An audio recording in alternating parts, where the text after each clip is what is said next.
मराठी भाषेला अभिजात भाषेचा दर्जा देण्याचा निर्णय केंद्र सरकारनं घोषित केलाय। महाराष्ट्रातल्या 12 कोटी जनतेसाठी हा सगळ्यात मोठा निर्णय मानला जातोय।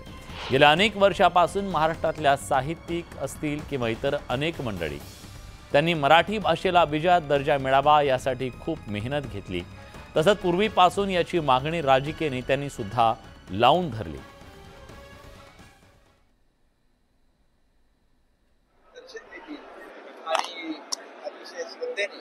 या नवरात्री उत्सवाचा आनंद घेतला। सर, पहिल्याच दिवशी घटस्थापनेच्या दिवशी आज नवदुर्गेची सुरुवात होती आहे आणि जागर सुरू होतो।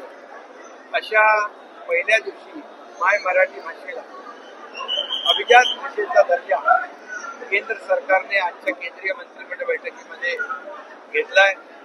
एक प्रदीर्घ असा मोठा लढ्याला यश मिळालं आणि त्यामुळे मी या देशाचे आदरणीय प्रधानमंत्री नरेंद्र मोदीजी, या देशाचे गृहमंत्री अमित शाह साहेब आणि सांस्कृतिक मंत्री गजेंद्र शेखावत यांचं मनापासून अभिनंदन करतो, मनापासून त्यांना धन्यवाद देतो।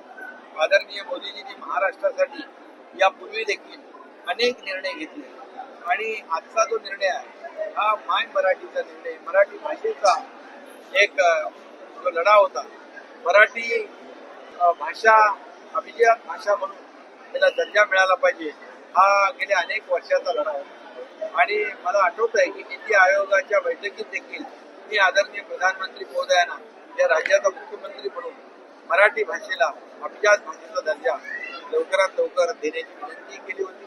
अनेक असे निर्णय त्यांनी घेतले आणि त्याच्यामध्ये सगळ्यात महत्वाचा निर्णय आज आमच्या मराठी भाषेचा, एक जिव्हाळ्याचा, मराठी माणसाचा आणि खऱ्या अर्थाने महाराष्ट्रासाठी आज एक ऐतिहासिक दिवस आहे।